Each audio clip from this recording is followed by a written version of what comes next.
Yeah, Silent Hill TDS, what's up? Yeah, come on. I.O.W. Sports Network, late night edition. Let's go. Come on. We about to raise the bar. Wild card mark. Everybody grab a seat, cause you know we about to spark. Late night sports talk. Modelo Le Cigar. Man, you don't wanna start. Wild card mark. We about to raise the bar. Wild card mark. Everybody grab a seat, cause you know we about to spark. Late night sports talk. Modelo Le Cigar. Man, you don't wanna start. Wild card mark. Hey. L Boogie with the hot flame, ashtray full of top names, little tree for your membrane. This the 9-hour time frame. I just snatched up a 6-pack, got my hands on a lid pack, whipping up a little batch of snacks. Yeah, man, I think I'm all set. Late night, can't sleep. Go ahead and just tap in. Better grab you a cold one, and we about to get some laps in. Wild card on the microphone, he'll hit you with a couple flurries. Y'all need to just strap in for some entertainment sports commentary. We about to raise the bar. Wild card bar. Everybody grab a seat, cause you know we about to spark. Late night sports talk. Modelo Le Cigar. Man, you don't wanna start. Wild card bar. We about to raise the bar. Wild card bar. Yes, sir. Hey, it's time to raise the bar. It's Taco Tuesday. We're gonna raise that Taco Tuesday bar. Shout out to the homie Beast Mode Bones. Listen here, sir. We don't have time for your foolishness, your ignorance, and your niggerosity. None of that right now. All right, sir. You can keep all that niggatry to yourself. All right. Do me a favor at that. No, but shout out to Boney, homie, man. Y'all tap in with me, Beast Mode Bones, every Friday when we drop the Inward Thinkers podcast. He got to be a real right now. Him of all people with his niggatry, he's mad as hell about not too late start times. Like that's just crazy coming from him of all people. First of all, I'm surprised he's up because that nigga runs like his full-time job is taking care of the kids pretty much. That's true. He's a stay-at-home husband, I'm sure. Like that's pretty much his job is taking care of the kids and making sure he don't go insane. And yeah, acting like, this is so late at night. I know his wife's letting him up this late. I know, right? Bedtime. He said looking like shawarma Saturday. That is crazy. That's funny as hell. Hey, that is crazy. But hey, man, we got a lot to talk about. Yes, now I know what the headlines say. Football summit. Yes, we're going to talk a lot of football because Randy has his mock. We're going to focus on that. Some other headlines that's coming out the NFL. We'll talk about that. But we're going to talk about some sports because obviously, basketball's in full swing. Baseball's going. I got to talk. Israel Adesanya just had his fight. I think, never mind. We'll save it for that. But without further ado, let's get down to business because my man Randy has his mock draft, and we got a lot to cover when it comes to that. We're going to cover the first 2 rounds. We're going to try to fly through it as best as possible, folks.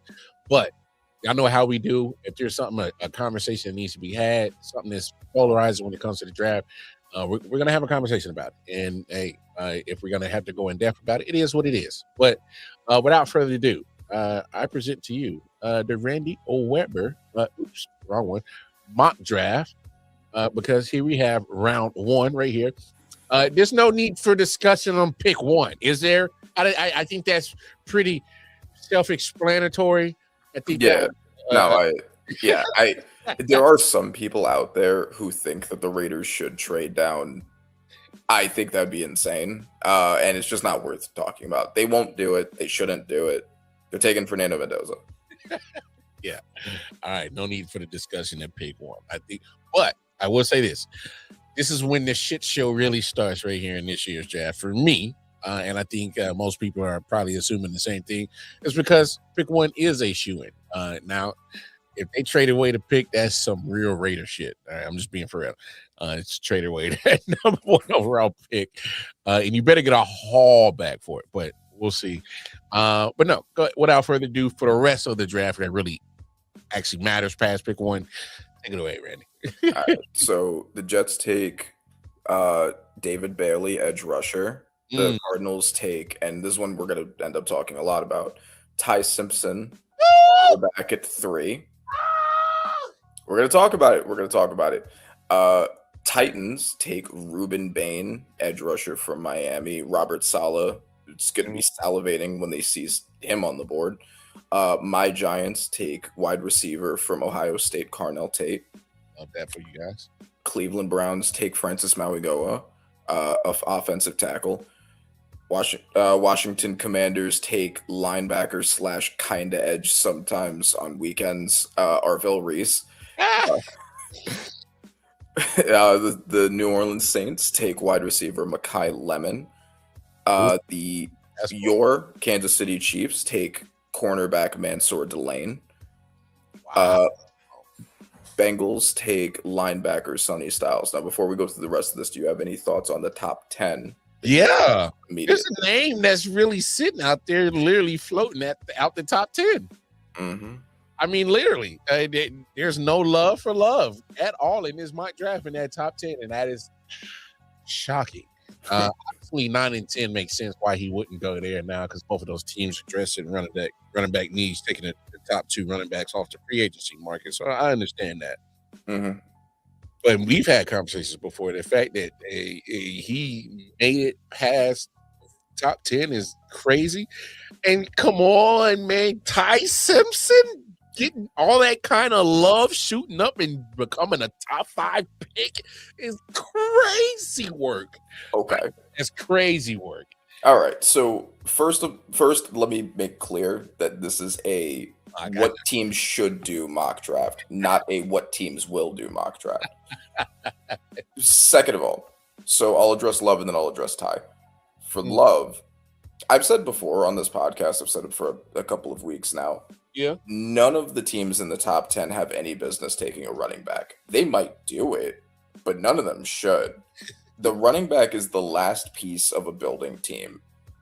If any of those teams take Jeremiah Love, he's immediately going to be paid the most of any running back in the NFL. And for a rebuilding team, which all of them are, a team that has a ton of needs, hence why they're picking as high as they are. Shit ton of needs. They have no business investing that much in a running back. It's just like, yes, he's a great player. He might be the best pure player in this entire draft, but positional value is a thing. It does matter. We saw Ashton Genty might have been the best player in last year's draft. Like there was a legitimate argument for him being.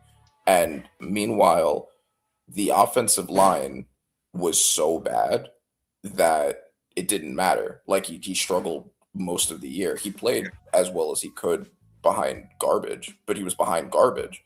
And you put him behind the offensive lines of pretty much any of these teams, he's going to struggle a ton because they're outside of none of them. None of these teams have good offensive lines. The Jets have an okay one, but like outside of that, but they're not taking a running back. No. So you have to.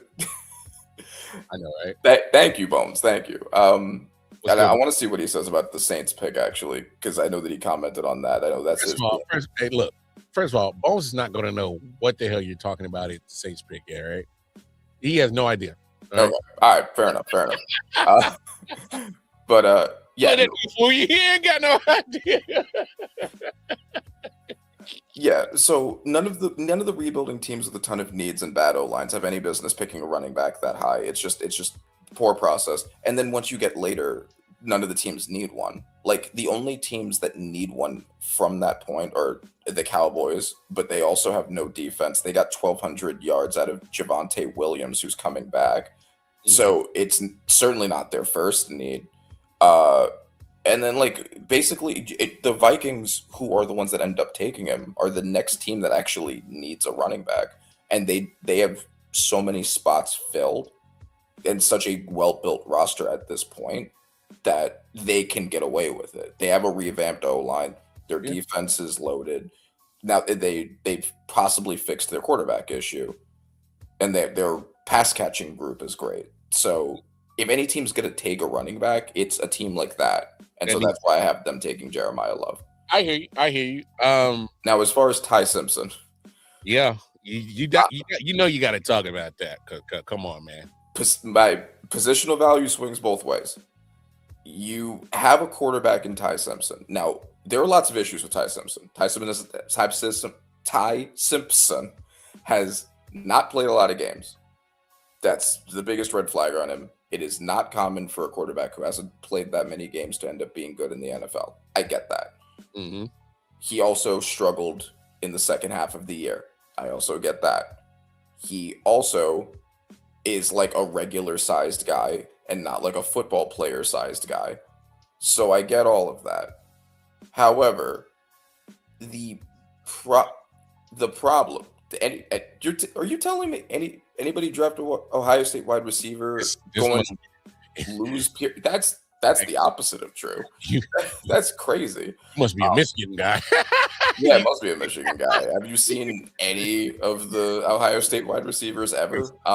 Because right now, if you don't get a wide receiver from Ohio State, you get it from LSU. Those are like the top schools right now that are just shipping pro wide receivers. right, exactly. Yeah. So, I think those are all problems with Ty Simpson. But Ty Simpson was QB1 for large parts of last year off of a really small sample size.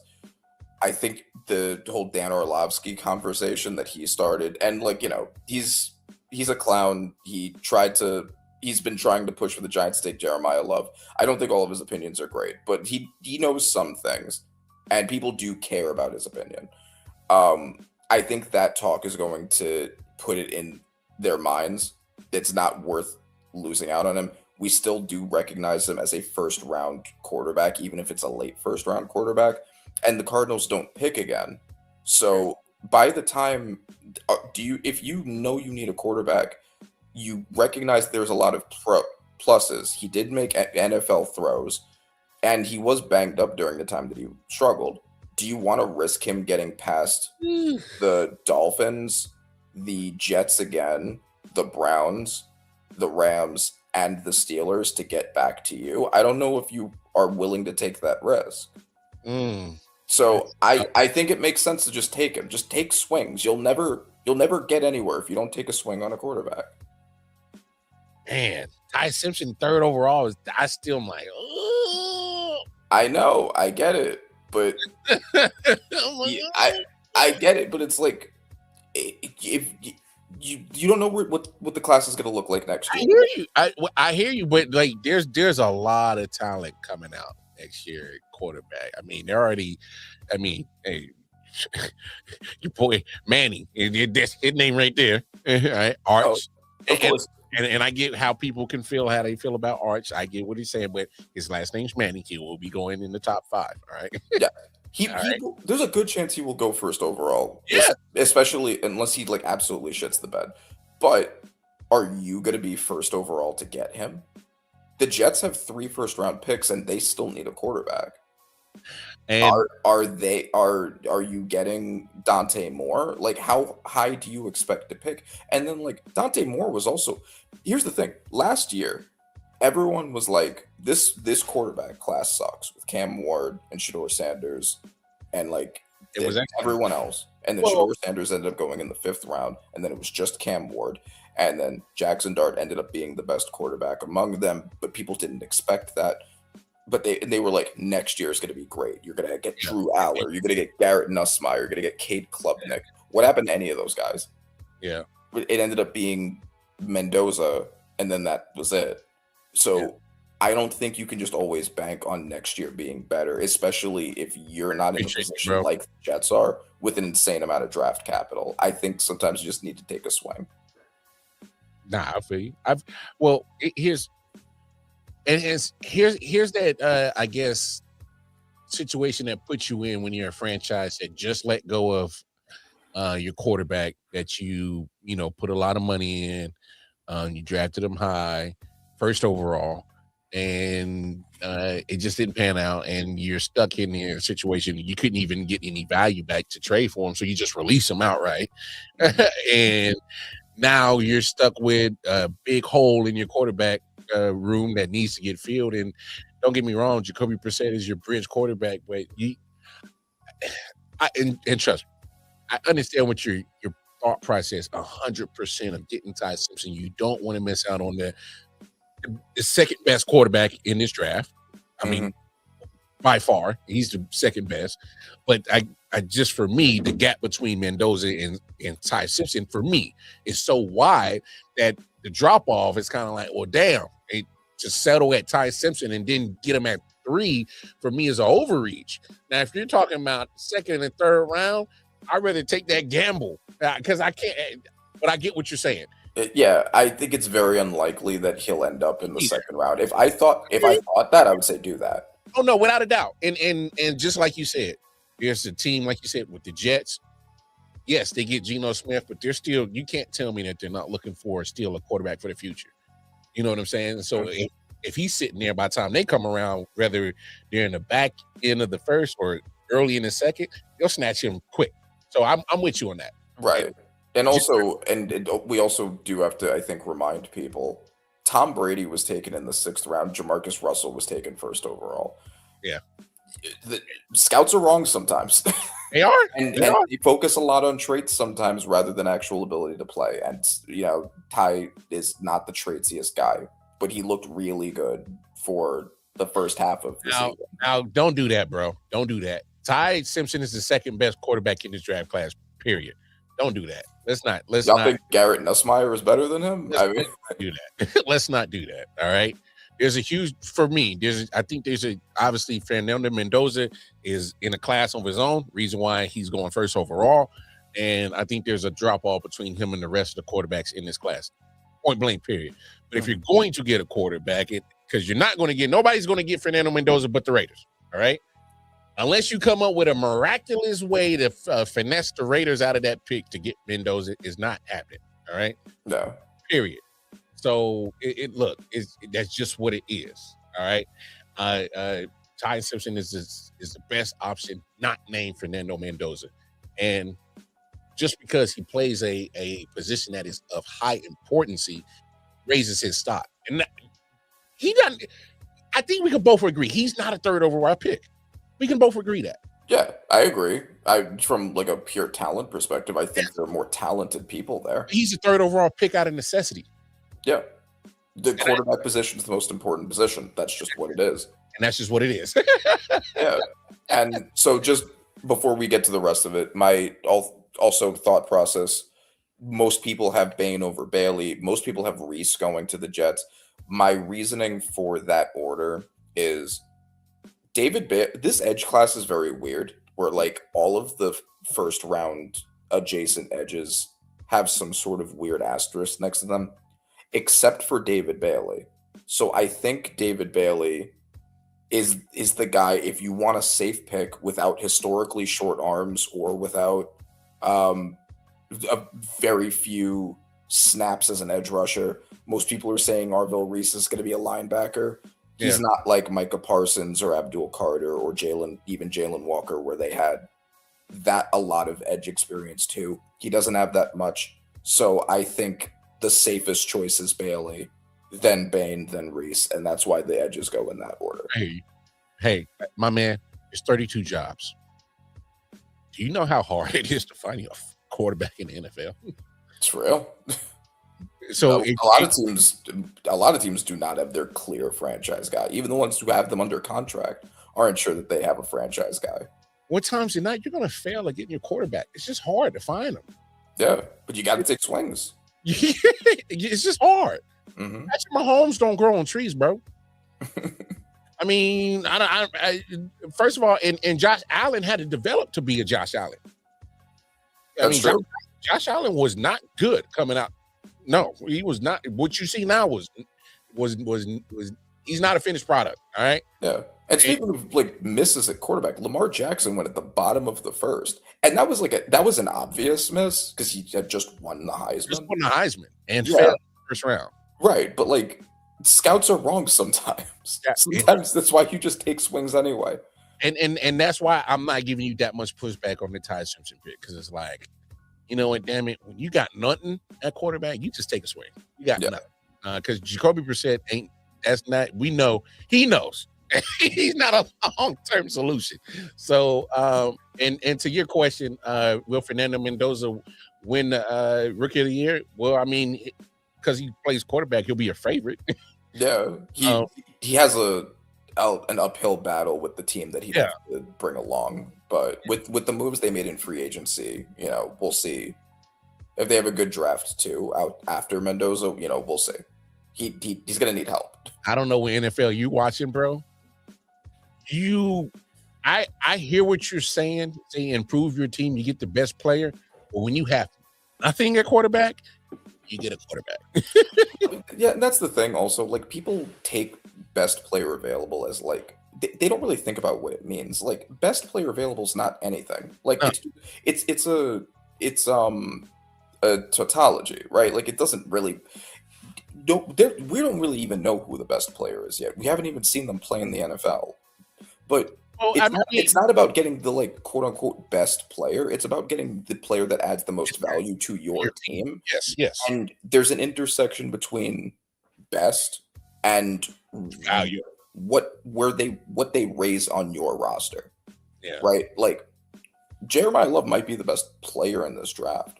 But if like the reason why I've been hammering that the Giants should not take him despite that is because we already have a top 5 rushing unit.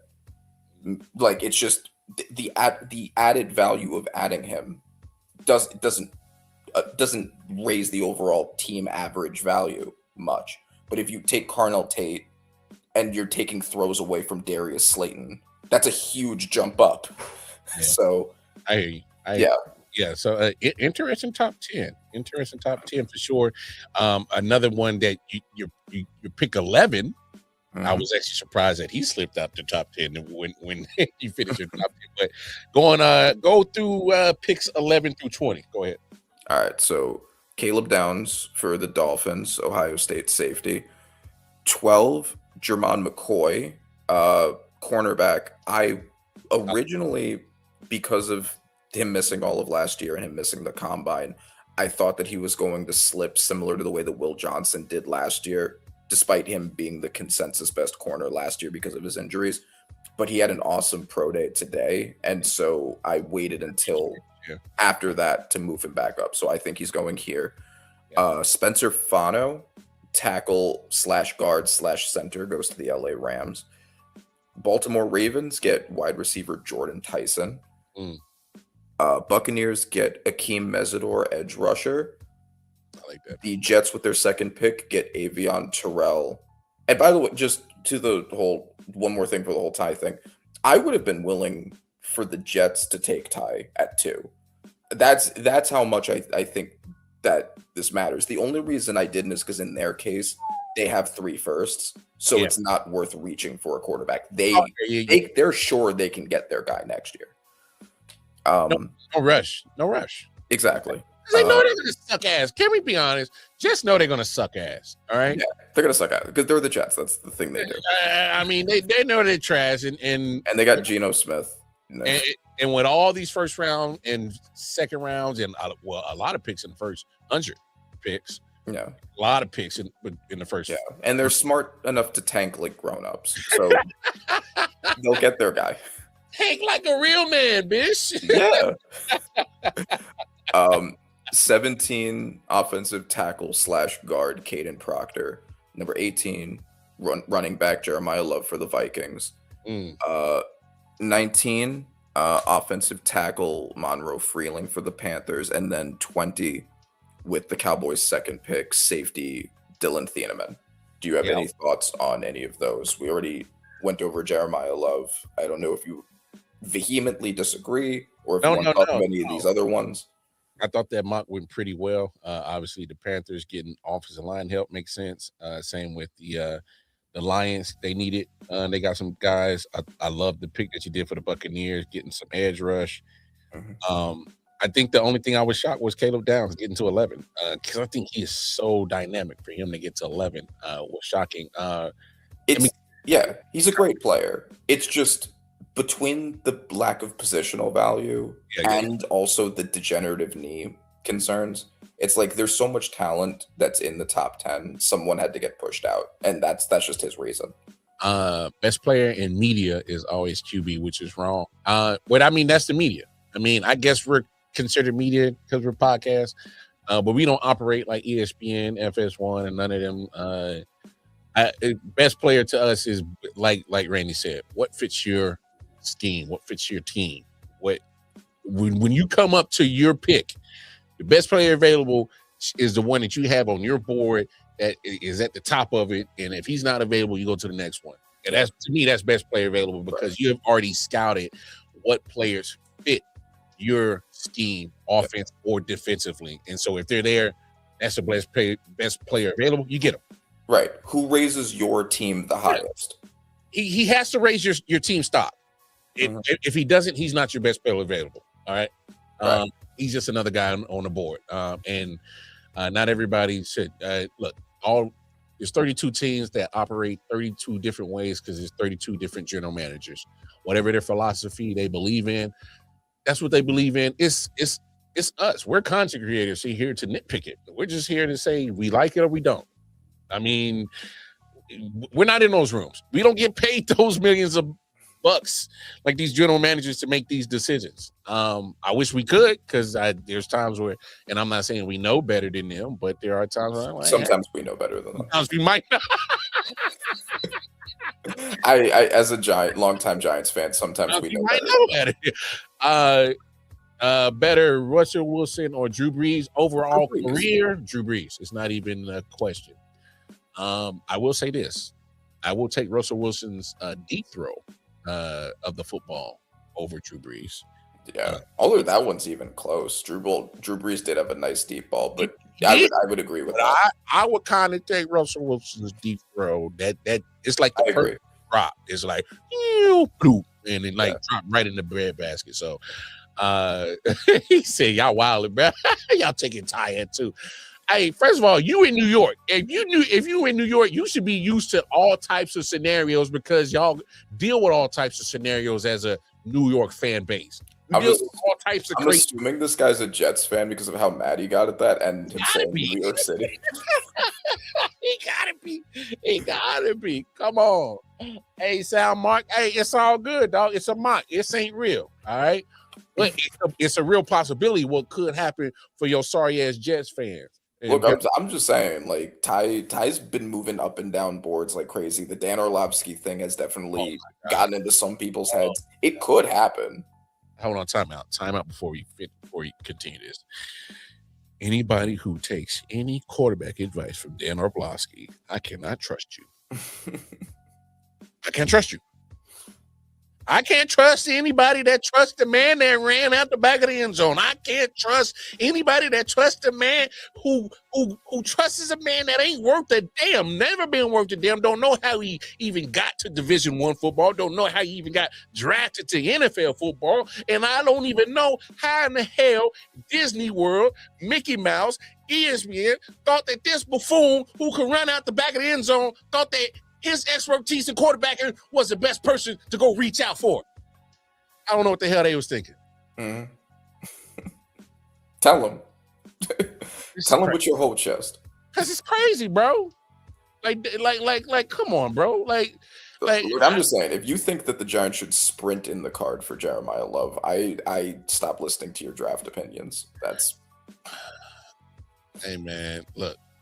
And I'll give you credit because you talked me off that Jeremiah Love bridge to the Giants a few weeks ago because I was like, you got some points. Because I think they underutilized Tracy. I think Singletary, he's all right. He's another player on the roster. And then, of course, Stadaboo brought so much juice to the New York area. They're going to give that man every opportunity to lose the job.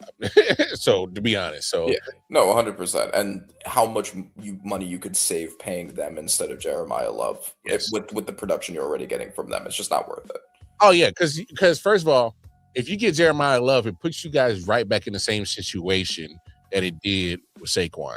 It's going to put you back in the same money situation where he's going to force you guys to make another decision, whether to keep him, pay him, or hopefully not just let him walk out the door again, but it will put you in that same situation. Yeah, at least do something. So I don't know, man. It's just crazy. So, Any that, thoughts on any of these others before we move on Yeah. to the rest of the first? go ahead. Picks 21 for the rest of the first. Go ahead. All right, so 21. So I have this as a common theme for the Steelers.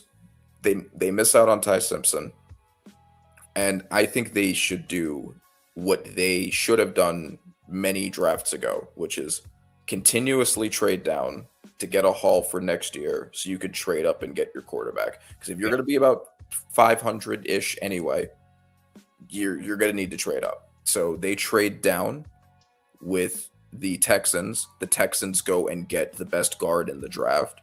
They need. Build up that O-line. I know they made some really good free agency moves that we didn't talk about when I did my free agency ranking, but really smart moves, getting Evan Brown and Wyatt Teller and Braden Smith and all them. But they still have a lot of work to do on that. So they get Vega Ioane, guard, best guard. Chargers get another guard, Emmanuel Pregnon, after being sniped for Vega, which I'm sure they're not happy looking at that. Nope. But Emmanuel Pregnon was graded as the best guard in college last year. I think a lot of people have him in the second round. I think he's a first round guy. Absolute monster guard. Eagles take edge TJ Parker from Clemson. Browns take wide receiver / gadget do it all guy Casey Concepcion. I like him. Yeah. Bears take defensive tackle / sometimes edge Peter Woods.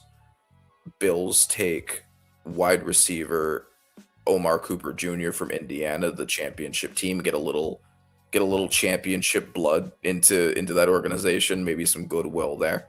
Yeah. Put him next to DJ Moore. The 49ers finally take some Trent Williams insurance and Caleb Lomu, which they need because Trent's getting up there. Getting up there in age, and hell, they still haven't even figured out his contract situation yet. Still, so right. So they can always have him play next to Trent Williams at guard, and then when Trent Williams is out, move him over to tackle. Yep. Good way to help develop slowly. The Steelers got to 28, but they trade down again. The Patriots move up. I know that they got Romeo Doubs, but that wide receiver room could still use some help after Stephon Diggs not keeping him, whatever ends up happening with him. They get Denzel Boston. Boston isn't his name. The man has to be a Patriot. That's crazy, bro. And also they sniped their rival Dolphins for a wide receiver after they lost Jalen Waddle. So they could be a little spiteful there. Your Chiefs with their second pick get, I love that. Yeah, tight end Kenyon Sadiq, eventual Travis Kelce pupil, who then takes his place when Kelsey's ready to go be a house husband.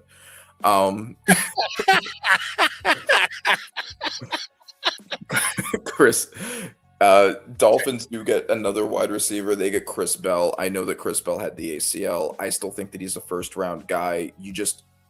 A 230-pound wide receiver like him. I think you take the risk there. The Steelers finally do take a pick.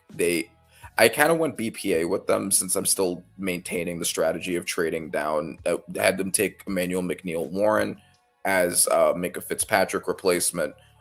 They could have also gone O-line, but the board just kind of didn't fall that way. And then the Seahawks take the edge with the historically smallest arms in the combine, but an awesome player, awesome pass rusher, Cassius Howell, because people need to get over his arms. Yeah, they do, but I'm actually surprised you got Cassius going that high. And I'm surprised you got the Seahawks taking them because they need a running back. I'm surprised that you had them go taking Price. Price is not. Price isn't the first round guy in my opinion. I hear you, but and the positional value is not there. They could get a running back in day 3. I hear you. Yeah, but no, I think Cassius Howell's an awesome player. It was one of the best pass rushers in college. They do need an edge also. So I have them going edge, and then spoiler, I have them going corner in the second round as the Reek Woolen replacement. And yeah, they can get any running back in day 3 and be fine. Yeah, and I guess the same applies to the cornerback because I think the cornerback is room is pretty deep too. So you don't It's have like Jeremiah Love's like here, and then like everyone else is down there. So once you get to to. down there, it's like just take whoever. On potential, yes, I think there's a huge gap. But if you look at how Notre Dame is running their system, Price wasn't no scrub. No, he wasn't. I don't think he's not a bad player. No. But obviously Jeremiah Love is the elite of the running back room. Yes, we understand it. But what I'm saying is, if you get Price, say third round, like you said, if somebody gets him there, or if somebody even goes up and snatches him at the second, I can understand why. Because you're like, well, if you use that same concept of second best at that position, he's it. So like, and if you need it. But it goes back to the conversation that we've always had, whether it was tonight or even weeks prior. Slots or spots that most people are looking for running back are slim. So a lot of people, they're not going. There's no need to rush and go get them. No need to rush and go get a running back when not a lot of teams need it, and you don't need to. Yeah, I think that the next running back is going to get off the board in the third round. Maybe not day 3, the third round, but like that's where Price would likely go, because at that point it's like, well, I'm getting a developmental running back anyway. That's fair. Which already has such low positional value as it is. No, that's a fair assessment. I dig that. Let's get into round 2. All right, let's go through the first 10 picks of round 2. Kick it off, my brother. All right, so Jets take defensive tackle Caden McDonald, best run defender in football last year from Ohio State. The Cardinals do get their right tackle to protect Ty Simpson and Blake Miller from Clemson. Plug and play starter. Okay. The Tennessee Titans I know that they brought in Cordell Flott, but I don't think they're done adding to the corner room, especially after cutting L'Jarius Sneed. Yeah. So they take local Tennessee cornerback Colton Hood. The Raiders take Caleb Banks to be their replacement for Wilkins. I hate that. I'm sure. Because Banks is a big man, bro. Yeah. No, I mean, it has what I think was the best measurements of any defensive tackle ever. It's just the injuries that led to him falling this far. But, yeah, I'm so sorry to do that to Patrick. My Giants go again. I really wanted the Giants to get Emmanuel Pregnon, but I do think he's a first-round guy. But I'll settle for the linebacker that won the Butkus Award and had one of the best linebacker seasons ever in Jacob Rodriguez. Tackling machine, bro. Yeah, absolutely. For our run defense, it'll be very sweet. Don't forget. You do remember, and obviously I'm not talking about you, but NFL fans, you do remember what if Jacob Rodriguez goes to the Giants, you know what he gets to run behind. You know what's in front of him that gets just literally he's going to open up lanes for him or just run like a crazy madman. Like he has one of the best run. The Giants, if they get Jacob Rodriguez, first of all, now I already love. Even last year, I know the proof's not in the stats and in the production, but look, I don't care what nobody say. Giants got one of the best put together front sevens on defense in the last 2 years. That's just me. Yeah, and I don't. In draft wise, now there's one thing they ain't fucked that up. Right, is drafting that front seven. They ain't messed that up. They know how to draft the front seven on the defense. Everywhere else is a question mark. Mm-hmm. They ain't never messed that up. Yeah. So imagine putting this guy next to Tremaine Edmonds now behind all that. Come on, man. Yeah, I had to do it. Let's see. Max Ihanicher, I think is pronounced, right tackle to the Texans. Texans just using this draft to build that offensive line again. Trent Bound's not getting any younger. I think he's only on a 1-year deal at this point.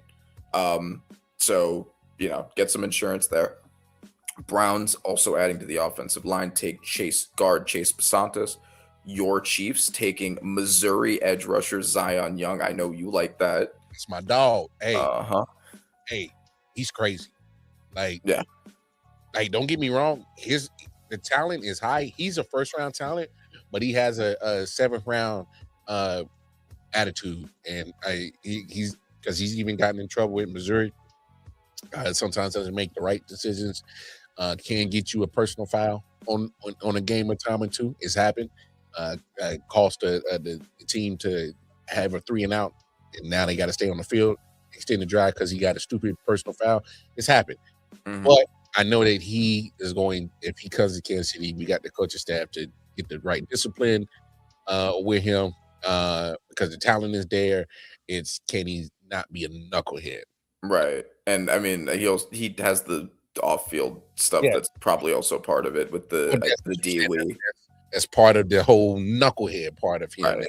But that's never stopped the Chiefs from drafting someone before. So and it's never stopped majority of the NFL teams. And it'll stop. It'll kill his draft stock, but it ain't gonna stop him from making a team because once they get him in the roster or get him in training camp, and like I can't say no. But sir, he has a problem. yeah. Bengals take Michigan edge rusher Derek Moore as Trey Hendrickson replacement. The Saints take edge rusher Gabe Yakis, former amateur wrestler. I really like him. He's one of my guys in this draft. Saints get him. Adding to the secondary again, the Dolphins get cornerback from San Diego State, Chris Johnson. The Jets finish their multiple draft picks with wide receiver Jeremy Bernard to put next to Garrett Wilson. The Ravens get run blocking specialist guard Jennings Dunker. Perfect fit, I think, with the run blocking, especially for a team like Baltimore. Buccaneers get linebacker CJ Allen as a replacement for Levante David.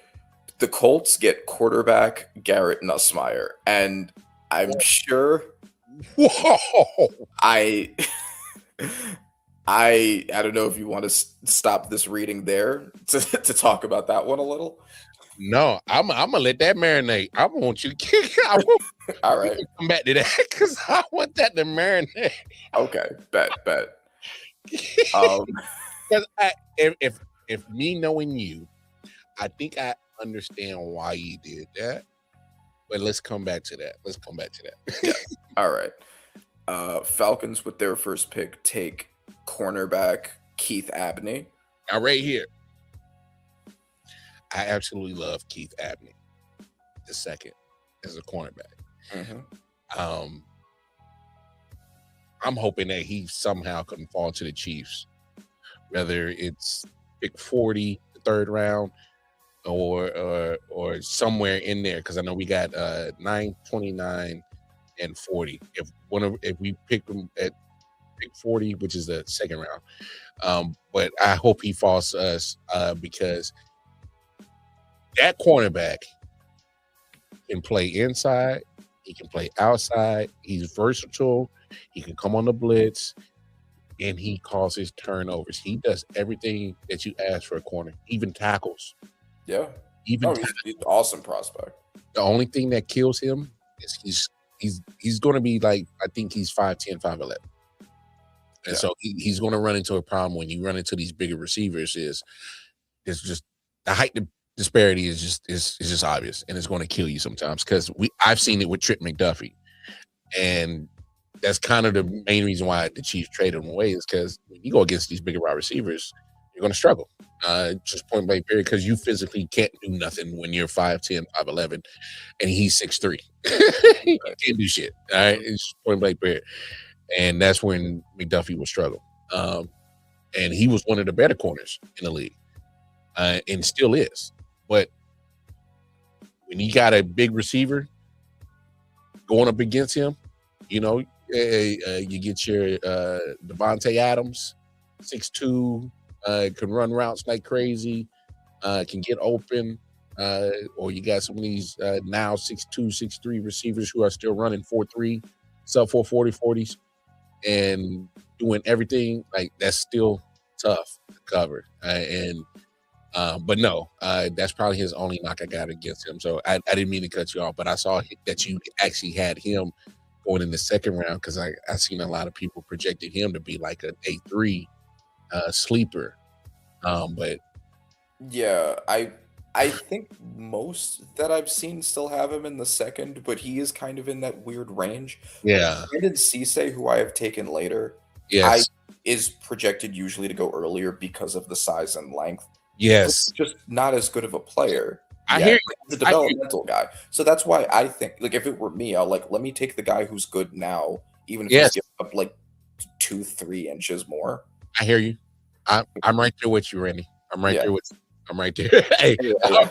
I'm right there with you because, like, don't get me wrong. Cisse, I think raw talent. He can get handsy. He's going to get physical. So if you like, you're going to have to deal with the flags on the one-on-one occasion, man-to-man situations with him. He eventually will turn into a great cornerback, but like you said, when I got a guy like Abney, that's clearly, I think he's so polished. Yeah. Yeah, I'm with you. I mean, like he gave up a passer rating of like 49 this past year. I think no 40. It was in the 40s this past year, and then 2 years ago he gave up one of 18. It wasn't in a high sample size, but like this guy's good. He's really good. Yeah. There's another corner who's not here, who's even smaller, and D'Angelo Pons. And I have him going at day 3 because like the size does eventually matter. Like when you're 170 and like 5'8", like at a certain point, it's like, all right, come on. Like, but Abdi's not that small. I think he's fine. So Vikings take defensive tackle Christian Miller to replace Hargrave and Allen. Lions take edge rusher Malachi Lawrence to get Aiden Hutchinson some help. Yep. The Panthers take guy who I'm much lower on than apparently everybody else, Keldrick Falk. Really? Run defending edge.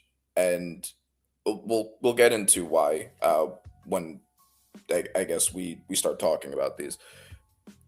Green Bay Packers get cornerback Brandon Cisse, which you just talked about. Steelers trade down again, and they trade down so the Raiders can come up and get the next best offensive tackle in Caleb Tiernan, who I know is going a little higher than most people would expect him, but after him, it gets really bad with the tackles. Like Isaiah World's the next guy, and he's entirely a project. So, yeah. So sometimes you just got to get a guy who can play right now. Eagles take guard Kalen Rutledge, trying to get the offensive line back to where it was. Chargers take wide receiver Elijah Surratt, also from Indiana, also just won the Natty. Jaguars take defensive tackle Lee Hunter. Bears take safety AJ Halsey. 49ers take edge rusher deny Dennis Sutton. Texans finish their offensive line picks with center Sam Hesh. Bears immediately go for center as well with their Drew Dahlman replacement and Jake Slaughter. Rams go BPA and take Anthony Hill Jr. Broncos take tight end Eli Stowers. The Patriots take edge rusher Romello Height. And then to close it out, Seahawks take cornerback Keontae Scott, who's such a Devon Witherspoon clone. Like he plays so much at the line of scrimmage, just like him. Like it's just such an ideal fit. All arms. Yeah, exactly. So it's that they also need a corner with equal and replacement. I thought it was a perfect fit. Yeah. So makes sense. Makes sense. Yeah, I know they love their versatile DBs to move around. But okay, so and Scott takes the ball away too. Yeah. Oh yeah, he does for sure. All right. So any very strong opinions on any of these? I mean, obviously the no-brainer was the Garrett Nussmeier. And me knowing you, Randy, I'm thinking, and you can correct me when I'm wrong, and if I'm wrong, I think you're making this decision because we've already laughed at the fact that they already paid Daniel Jones. Yes. And we've already laughed at the fact that he held him hostage and they fell for the, same trick that he's already game that he already ran on another team, right? Mhm.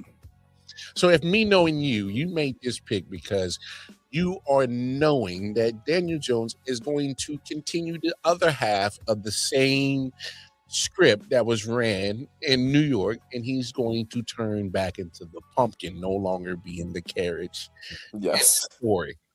And me knowing you picked, all right, if I'm the coach, let me go ahead and have a backup plan because I've already got suckered into the money. We're just going to have to just eat it and just trade Daniel Jones in the offseason. Am I correct? Yes. 100%. It's just if Daniel Jones plays like Daniel Jones again, your options can't be Riley Leonard or Grandpa Rivers after that. Like Garrett Nussmeier is a project. He may not be a starter in the NFL, but there's I think starter potential there. And you have to have a backup plan. Like Daniel Jones can't be able to hold you at gunpoint anymore. Oh my goodness. So giving them another option after they stupidly gave up their firsts and then paid Daniel Jones. The crazy part is you're absolutely right. Yeah. That's the first pick. Yeah.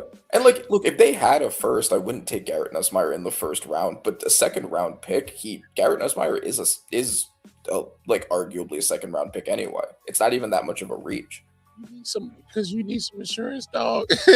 You need some insurance. Oh my God, dog. I was like, when I saw that, I said, "Oh, that was Randy doing Randy shit." Because he's waiting for that other shoe to drop. Damn it, he's waiting for the other shoe to drop. And you know what? I don't blame you for waiting for that other shoe to drop. It's because we've seen the other half of that story. So we've seen one foot already drop of this story. It's another foot, y'all. Yeah. And it's going to soon drop soon. It was already dropping. He was already playing worse. And people revisionist history like to be like, oh, he was great until he got injured. No, he wasn't. He was asked from the Steelers game on, and then he got hurt.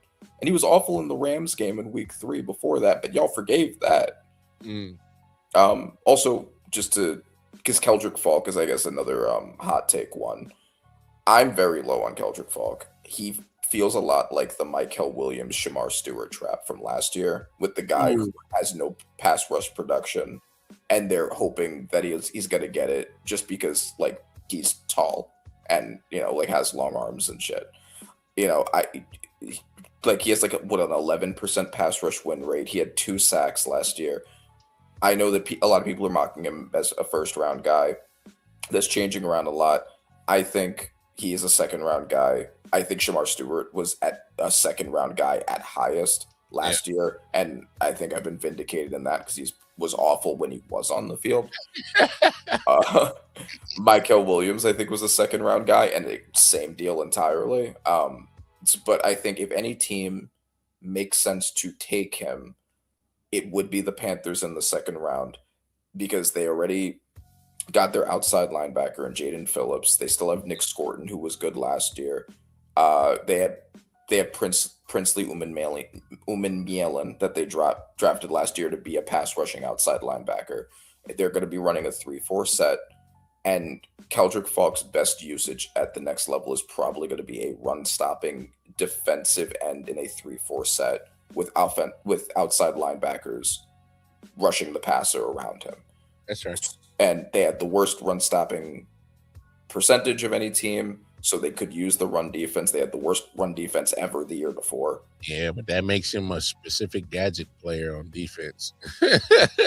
Yeah, exactly. It's a limited role, but he is a really good run defender. So if you're willing to prioritize run defense, for a team that it was the worst run defense team, it makes sense. It's just not first round value. I hear you. Because you plug a hole. It's just like damn, man. Like if I'm gonna plug a hole, I hate to waste the first or a second just for a specific hole plugger when I when I can get a guy that's versatile that can plug multiple holes. That's Exactly. that's what a guy that I usually want when I'm in the first, second rounds is a multiple plug filler, not just one specific one. But I get it. I understand the meaning, but yeah. No, exactly. But that's why he's going relatively low for me. It's like all the really good pass rushing guys, with the exception of Height, who went later because he's like 220. Yeah. But like, so a bunch of the real pass rushing edges went before him. So it's just like, well, he's the next edge up, and you can use him for run defense only because you have outside linebackers. Because that 220 at edge, man, you better be quick as a hiccup on that snap. And he was productive in college. It's just that's fair, but this is NFL, and we talking about tackles that move like Trent Williams that will throw you out the club, bro. Mhm. 20. Right. Exactly. Move, sir. Yeah, and it was Dennis Sutton and Height. Those were the two edges that went after him. But like, he went a lot lower than most people. But is my point. No, I got you. No, I thought that was a solid mic. Obviously, the questions that I had to ask, I asked. So that's all. But I think that was a solid. And then that would mean that the Steelers end up with 2 seconds and a third after that, and so they can draft compensation you got right there. So they can use that to trade up for a quarterback next year. Yeah. So hey, that's actually a win for Pittsburgh.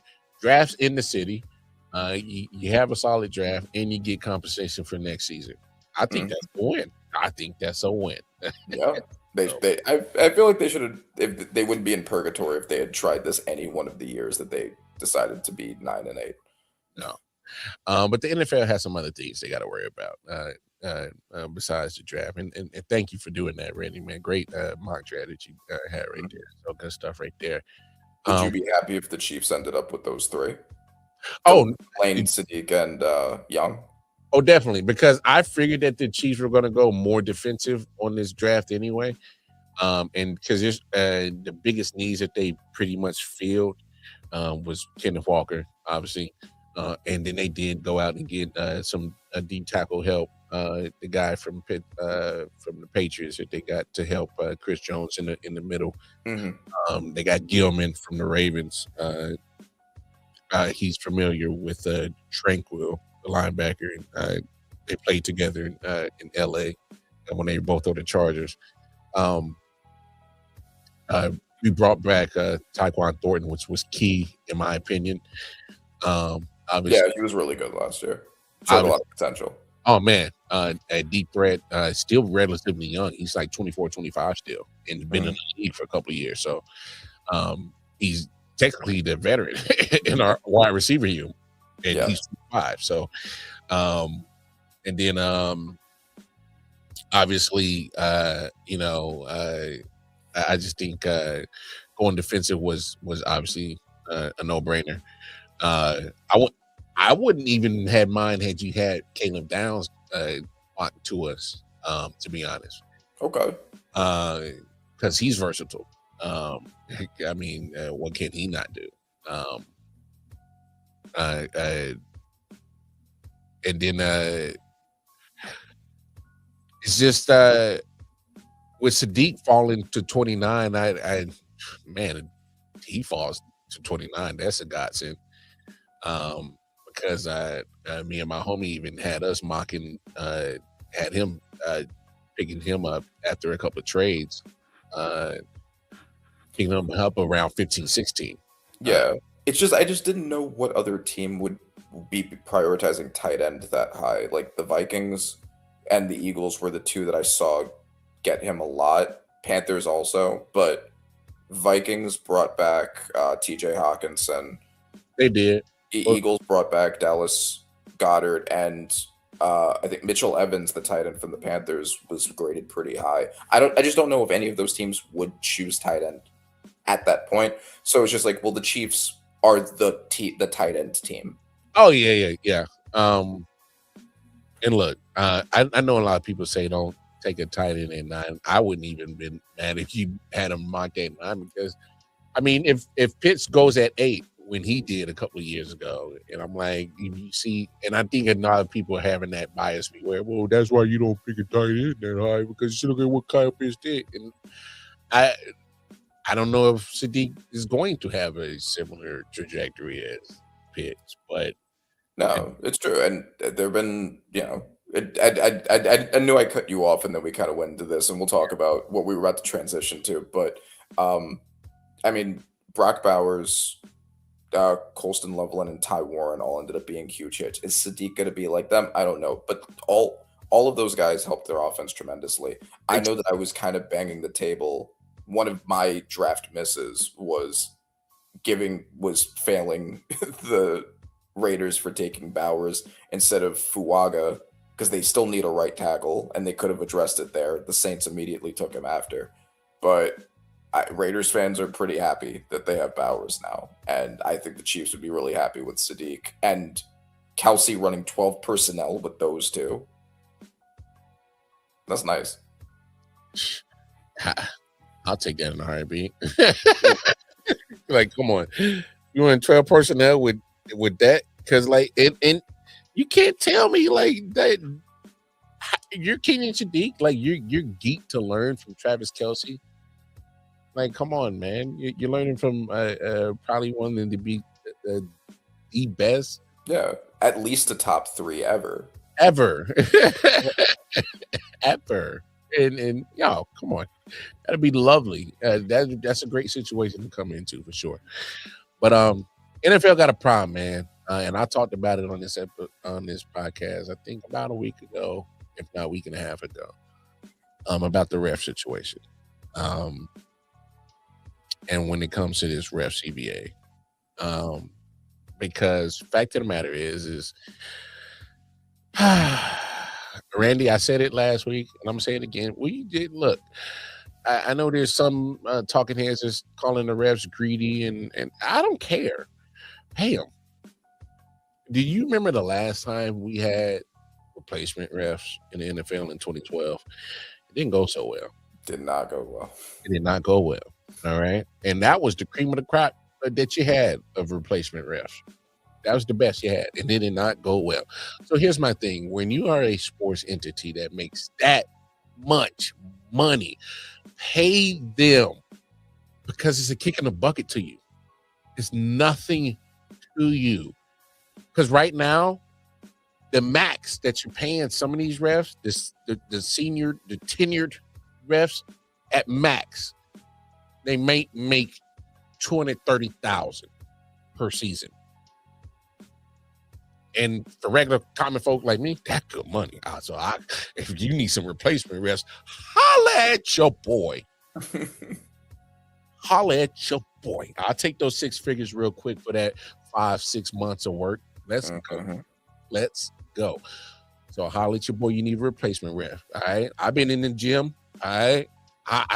My win. I mean, I smoke a little weed. I don't test with that no more, right? But other than that, like, I can run on the field, raise my arms quick, and then run back. Yeah.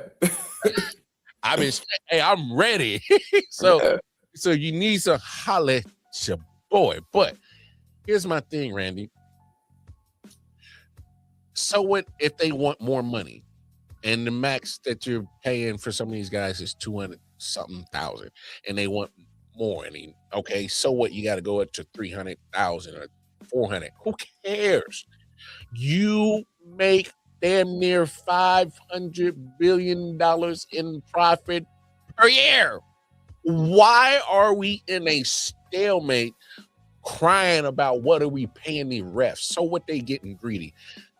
I hate to tell you this, NFL, they are part of the game, whether you like it or not. And guess what? They affect so much of the game, whether you like it or not. So I want the best officiating the game. Are they going to be human and make mistakes? Yes. Oh, yeah. I do not want that travesty of that replacement refs again. I can't do that. You know why? Because that was 2012. We are in 2026. You know what's more prevalent now? Gambling. It's too much on the line for you to be playing around with these ref shit. Just pay them. It's a kick in the bucket. It's nothing to you. Your pockets are too deep to worry about paying them. Pay them. This is where we're at. This is asinine to me. This is absolutely a travesty that you're going to affect so much that comes with the outcome of games because you are too stubborn to just pay the refs. When you do so much as an NFL to give the middle finger to so many people, matter of fact, you give the middle finger to the players every year in the CBA because you got so much control of that whole CBA.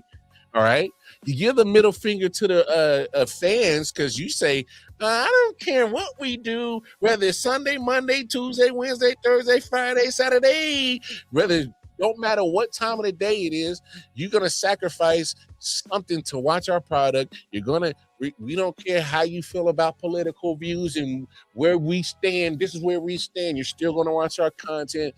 You give us the middle finger every year, and we still watch your shit. It's just like, come on. Don't give the middle finger to this. All right. Let us have something, damn it, because I do not want my parlay going to shit because some replacement ref fucked up my parlay. That's true. And I mean, it's also a good point to bring up the gambling because I don't know what kind of checks they're going to be doing on these replacement refs, but like you could be opening up the door to, potential people like making mistakes. Bro, remember last time they had to excuse the motherfucker because he had his own Facebook profile of old just fandom of Saints shit everywhere. You know what game he was refereeing? A Saints game. Yeah, exactly. There's a conflict of interest here. Exactly. And I mean, the refs are bad enough as it is. We don't need them getting worse. And we also kind of, as football fans, do get into the habit of fantasy GMing a lot. I know I do. I know you do too. And part of that is us thinking about how to not pay people. And we so often will cheer.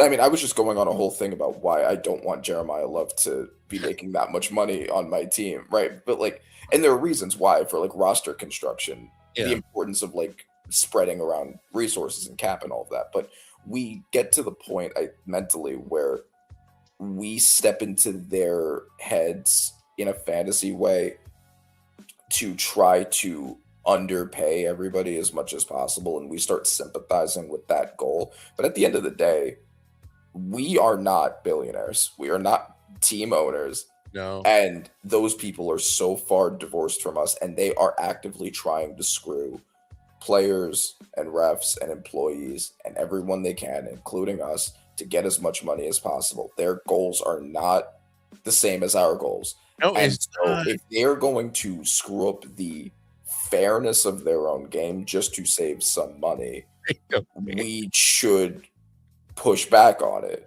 Yes, exactly. At some point, we have to push back and say, what the this for me, this is the one that we push back on, because if it wasn't an element of the game that wasn't important, then I wouldn't give a damn.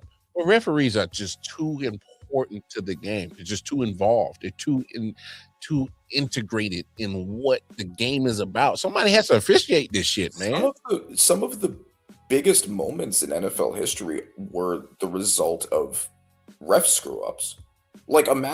Imagine if the Patriots-Rams Super Bowl hadn't happened because they didn't do the actual fumble. Right, Saints fans with the pass interference call. Yes. Yeah, right. That's one of the most notorious moments in NFL history, and it is the reason why we ended up not getting Brady versus Breeze. So there are so many moments like that. Refereeing is so important to the history of the NFL. People's contracts are affected by it. If you win or lose a certain amount of games, your contract is affected by that. Oh, you're right. Your resume is affected by that. And if your resume is in some way worse because a ref fucked up, you should be furious about that because the good ref wasn't paid. You got these old bozos who was so out of shape he was 20 yards behind the damn play, couldn't even get a right angle at it, and can't make a red call. Mm-hmm. Like, come on, bro. Like, don't get like and look, like I said, there's some people who are calling their refs greedy. I'm just more like, so they we do understand that the NFL, because the Packers are a public trading, they're a public trading entity in the NFL. They have to publicly show their funds, their revenue that they make. So we see what you make per year as an NFL. Like, those are public information. Like, yes, NFL is a private entity and they don't have to share their funds, but no, because the Packers are public, we see the money that's flowing. We see what you're breaking down per team of the revenue share per year. They are eating. You dog. Yeah, no, Comrade Green Bay with their socialist NFL team project is really giving us an in look on the profits and the funds and how what all the other NFL teams are also doing. Randy, the NFL has the biggest fly swatter in the world in their hand, and this ref CBA is the fly. All they got to do is swing the shit. That's it. And they can make this go away. But like you said, these are billionaires who are far removed from us. But one thing I do know about billionaires or motherfuckers like that got money, because I spent my time in a few country clubs. All right. People that have country club memberships, they got money. Whether it's new money and they just got it and they want to be flashy, be part of the social life, the elitists, and join the country club. Or you got the motherfuckers that's part of the city that got old money. It's been passed down. They got a name that's pretty much, you probably drive on it every day. On the way to the country club, they got old money. All right. So I've seen all types of money at a country club. You know what they have in common, Randy? What? Those motherfuckers are cheap. They will penny pinch every damn thing. And guess what? The mindset that they do, how they live by, they treat their businesses that make them the money that made them rich. They treat it the same way. This is no different. So you got to push back and say, hey, I get you want to save your money because you want more money in your pocket because that's what you are, you rich, filthy bastard. I understand that. Yes. But come on now. Don't soil your product with this small problem right here. And now you're big. Because because Randy, they gone out and already assembled replacement refs. And they're already going to begin to train them once the CBA, which they think is not going to get reached in time of the expiration. And so they're already going to be spending money to fix a problem that you can already fix. Yeah, no, and like to your point, like people calling the refs greedy, like everyone in every situation is greedy. It's about everyone is self-interested at the end of the day.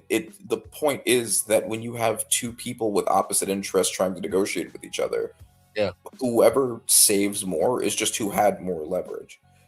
It's not like right or wrong. They're fighting out to save their own money versus make their own money. And if you have alternatives, then you have leverage. If there's a big public outcry for you to come back, you have leverage. And that's it. It's the same thing with the businesses versus unions. It's all the same. It's two parties just negotiating for their own self-interest. The referees aren't any greedier than the billionaires. Like they want as much money as they can make. The billionaires want as much money as they can save. Yeah. And the refs, but it's all propaganda from the owners that all, fans eat that shit up. That players, if they ask for a certain amount of money, they're greedy. The college players in NIL, they're greedy. The refs are greedy. Anyone who wants to take their profits away, the fans should hate them and be mad at them because they're the ones that are greedy. When in reality, everyone's just looking out to get as much or save as much as possible. But you're the one that has all of it. No doubt, no doubt. But I just don't want these buffoon owners to absolutely think and try to diminish the value of the referees to the game. All right, because you already do it enough to the players, which is asinine because they are the content, which is not the owner's fault that the players haven't figured it out. That's another topic for another day. No, which I've beaten that dead horse. The players haven't figured out their value. If you just come together and just realize the power that you have, if you just revolt. Ask NFL, come on, NFL players. Ask NBA, ask your MLB friends what the power you have when it comes to a lockout. Matter of fact, why don't you ask the ladies who did win? All right, as we transition from the refs trying to get what they want from a CBA, this CBA situation hasn't been ratified yet, but the ladies won. I know a lot of people looked at what the percentages that they got. Oh, that's still low money for professional league. Look, the WNBA has been around for 28, 29 years, and these players had never seen this type of money. And the fact that they were able to negotiate a revenue share from, I think it was like 8%, 9% to 20, 21%, I believe. They were able to increase the pay raises, get some max value.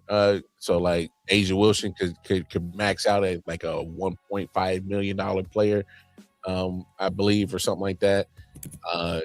They raised the minimum salary. So they got a lot of things.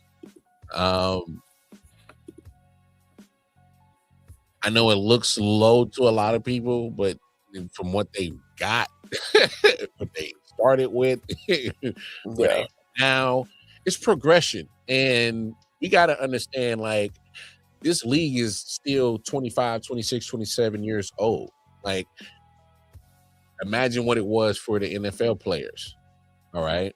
What they make now, the league's been 100, 103 years old. So realistically, WNBA is still kind of in its real infancy stage. You know, like if you break it up in quarters, first quarter, second quarter, third quarter, fourth quarter, like they just really kind of coming out of their first quarter, stepping into the second quarter stage of their life as a sports entity. So that's when you're still kind of working out kinks and you start seeing progression. So it's a win for the ladies. And if you ask me, this was a lockout that needed to happen more for the WNBA, that needed to not have a lockout, I should say. So excuse my word choice. The lockout was avoided, helped the WNBA more, in my opinion, because when you are having these announcements of expansion teams, TV deals, you got an expansion draft coming up that you got to get ready for. And you announce it every year, city after city, getting teams. You just announced Houston's going to get their franchise back. And you're announcing this, that, and another. So as a player, you're seeing money pop up every now and then. And our CBAs that expired. Okay, well, it's time to come up off the loop. You got to. The powers, because that means the content is popping. We are the content. Unlike NFL players, they understand their value and said, no, we willing to sit out. And we cannot act like, I know y'all can poo-poo on women's sports all you want, but in basketball world, these ladies got other options, not named the WNBA. And a lockout would kill all of that momentum for the WNBA. Would absolutely halted that. Mm-hmm. And it would have devalued all that shit that you just built up. It would have devalued it. So a lockout would have absolutely killed that shit, derailed all that progress. But the ladies had other options. And hey, this was a win for the women. WNBA smartened up, and unlike they said, "All right, yeah, we hear you. Yeah, all right, yeah, we'll give you your progression you want." They still got a lot of control. Still getting 80% of the revenue. Yeah, exactly. It's like they're not going to starve. No, not gonna hurt. It's just they just gave up a little bit more just to make sure that they keep the train rolling. Now that when we talk about business move, this is the business move when you say, "Hey, do you sure we want to kill the money train just for a little bit of money when we about to print money?" Because now, you know who's involved? ESPN. You know who owns ESPN? Disney. You know who owns damn near everything in entertainment? Disney. A lot of their money. A lot of it. A lot of money. So, hey, WNBA commissioner and their board of trustees, owners, smarten the hell up and said, "All right, let's not be foolish now." Yeah, I know, and good on the women for winning that. Good on them for that fight, and showing, like you said, like other players in other leagues now have this as an example, because like this was the most uphill. These were the people who were bringing in a lot. I mean, it was obviously like starting to go on the upswing, but of all the big leagues, this was one of the ones that players had the least leverage in, and it just due to the decreased demand for it in comparison to like the NFL. But they did it, so I think it can be a good example for players in other leagues, like you said with the NFL, of how much leverage you actually have. It's just them. No, Randy, it's no other leagues. It's just them.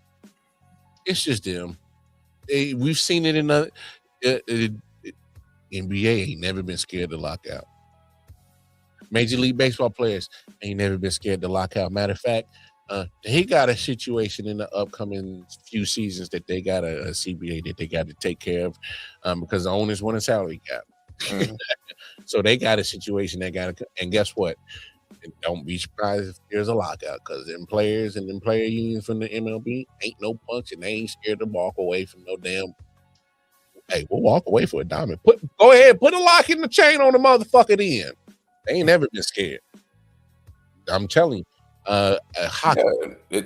We just seen a lockout in NHL hockey. All right, it's only the NFL players, and they're the ones that have the best argument for making more. Like, they give themselves CTE. They have the worst injuries of anybody. Oh, that's the problem. See, Randy, that's why we do this. All right, that's why we the Taco Tuesday crew, because you get what I've been trying to tell these buffoons. You gonna risk your life, your body, your mind, 18 games, sometimes 20 plus to win a championship, and you ain't got the audacity to take care of yourself, not only during but post career? This is what the CBA is for. It's to take care of you, to make sure that, hey, in case something happens to me, I make sure that I made enough money to make sure that I can do something secondarily post NFL, that I can do something after football. If this game is taken away from me, I need to make sure that, hey, medically, my brain ain't no fucking scrambled eggs. Like, come on. For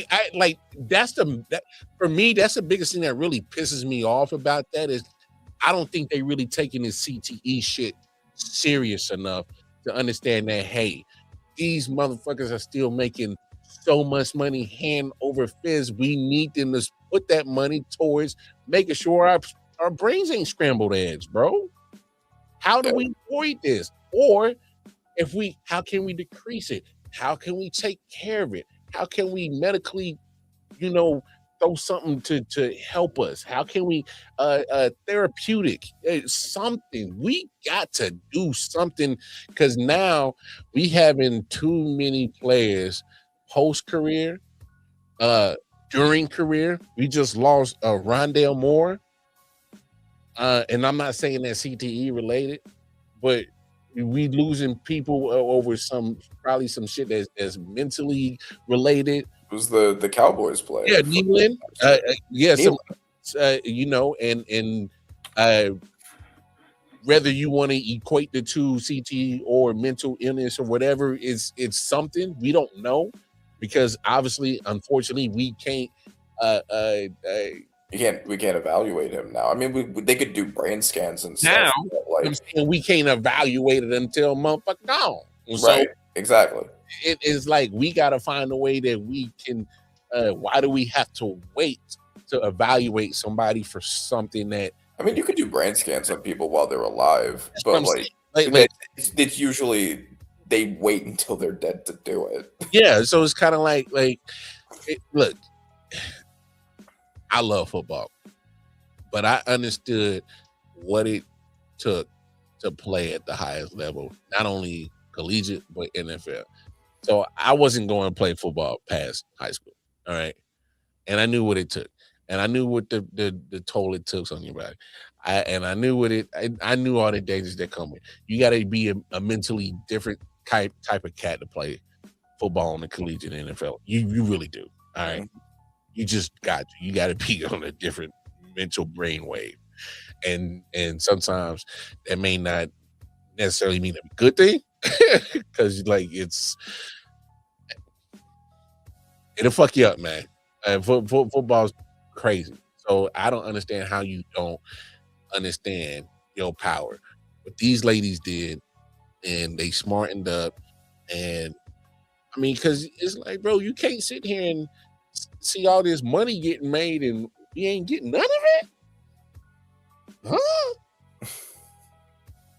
Now, I ain't the most business savvy motherfucker, but that one and that one ain't equaling in two. That looking like an 11 to me. What's going on right now? I don't get it, but I mean, I think we'll see it at some point. It's the leagues are moving more and more in that direction. You know, obviously the NFL has fought the hardest to stay the way that they have been, but I mean, the NBA, just as an example, is like almost entirely just run by the players. Like the owners and coaches get pushed around.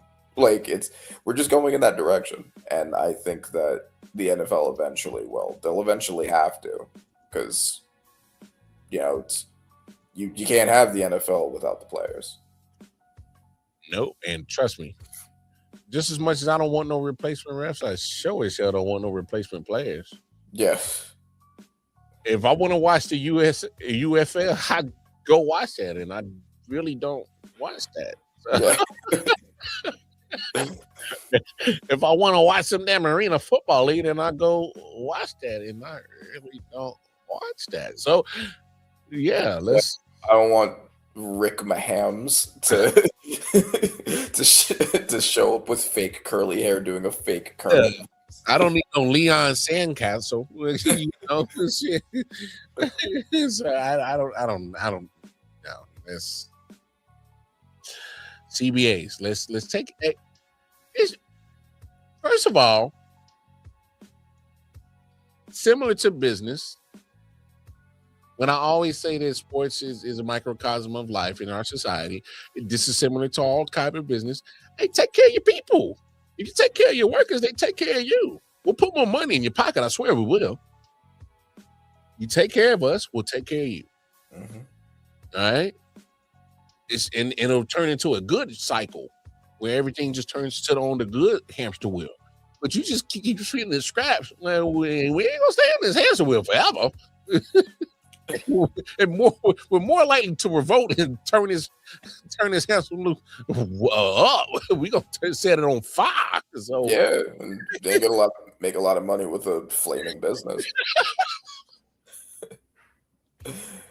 But I mean, So we transitioned a little bit into the NBA there at the last minute. Do you want to transition into talking about the NBA playoffs?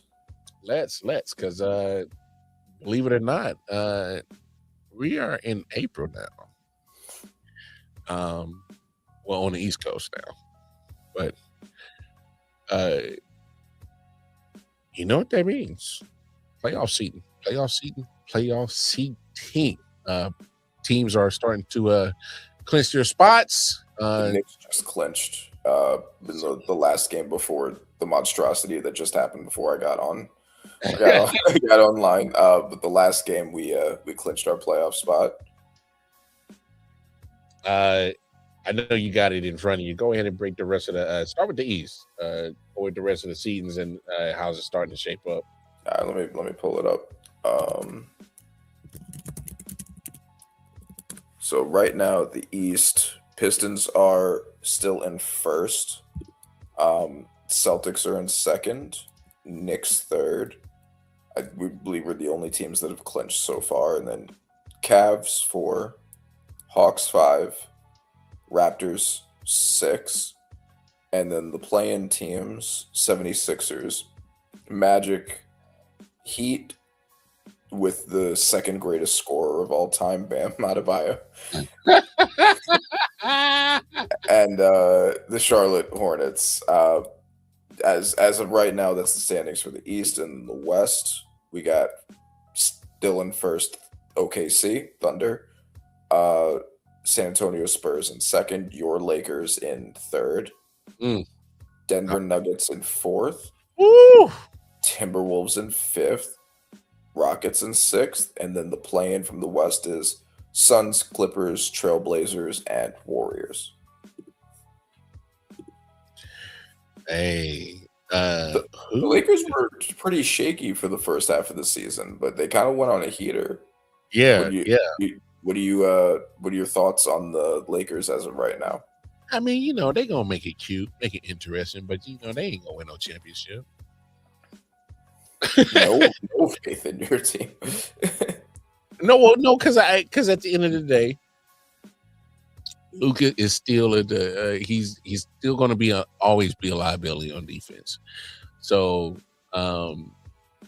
if at all costs I'm getting my best and my second best scores on him, and if they on him and I see that every time, I'm going right after him, and I'm forcing you. Hey, do I take the guy that can easily score 50 points? Do I take him off the floor because this man is getting me killed because he's giving up another 50 on the other end? I'm gonna make you find a way to hide him on defense. I'm gonna force you to coach. Because the more you keep him the liability that he is on the defensive side out there on the floor, the more I'm gonna keep attacking his ass with all my scores. And I'm gonna draw it up. I'm gonna attack looking and make you make a damn decision. What you gonna do with him? Because he's killing you on his defensive. Yeah, you better hope he's on tonight. Because you better justify why he's giving up 50. You better justify it. I'm gonna make you justify it if I'm a coach. So I don't. And then at that point, I'm not gonna fake the funk neither. LeBron at this point in his career, he ain't been playing defense for the last 5 years. Nah, he hasn't. So Austin Reeves isn't giving you much on defense. DeAndre is your best defender right now. So DeAndre Ayton got to play Superman on the defensive side. Nah. I mean, based off this standing right now, if everything were to stay the same, you would be going against Houston. Yeah, Houston, which is a loaded defensive squad. How do you see yourself in that matchup in that kind of series? Well, if you ask me, I don't know what it is. I kind of think Houston kind of underachieving this year. I think so too. Yeah. It's been kind of weird with them. I know their shooting isn't great outside of KD, so that's probably the biggest issue for them right now. Like, I mean, they brought in KD to be their shooter because they don't really have much outside of him. I think defense.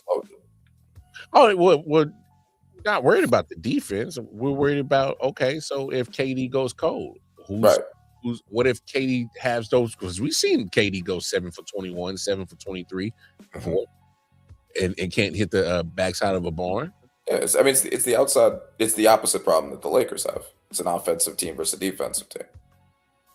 So at that point, it is going to be a stalemate, and who's going to show up that night? And my problem is with Houston is that I don't think they really kind of shored up that Fred VanVleet injury. That's kind of showing himself this year. I know Fred's a little bit up there in age, but I love what he brings with the consistency that he did at point guard. But that's just me personally. I just kind of think that injury showing himself this season. But other than that, I would favor Houston because for me, I still can take a whole bunch of good defenders and shut down a one-trick pony scorer in Luka, aging guy and LeBron, who as much as he wants to say he can still hit that switch, you're still 41, and asking him to. LeBron days of carrying been done. So if Luka is shut down by a good defensive team, and you guys LeBron to carry, his carrying days are done.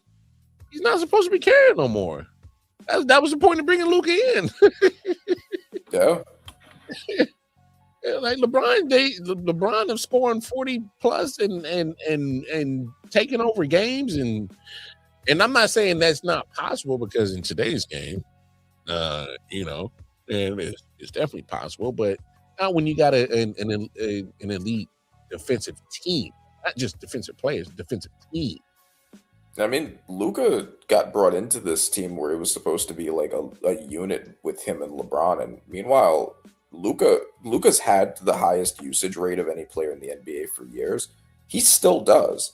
He's taken shot attempts over the past, I think, 2 months than LeBron and Austin Reeves combined have. Yeah.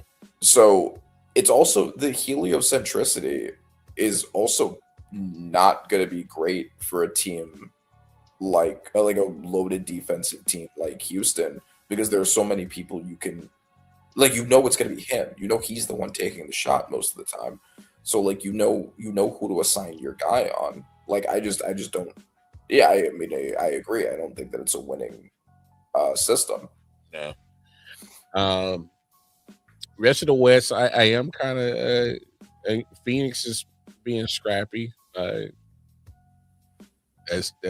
not gonna lie about that. Phoenix is being scrappy, but like I don't know. I think Brooks, I believe, is still injured.